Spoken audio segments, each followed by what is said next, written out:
Adds executive comments from Investor Day webcast December 6. Reuters. Canada's WestJet Airlines Limited on Wednesday announced a joint venture with Delta Airlines to boost transborder flights and said it expects to nearly double the number of aircraft owned by the carrier by 2020 as it targets both cost-conscious passengers and higher-paying customers.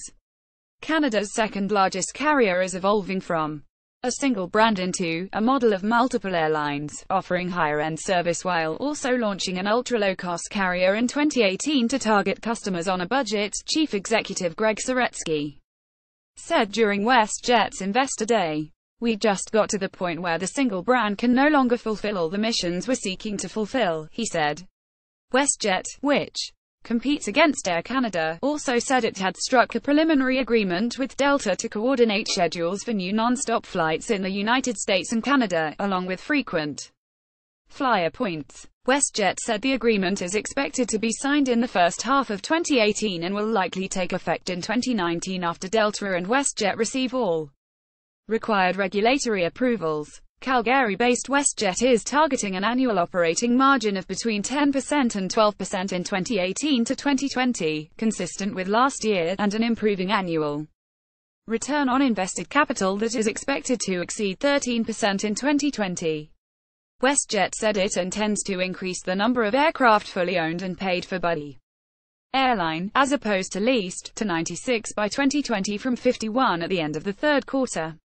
The total fleet will grow from 165 planes, including jets and props, to 189 in 2020.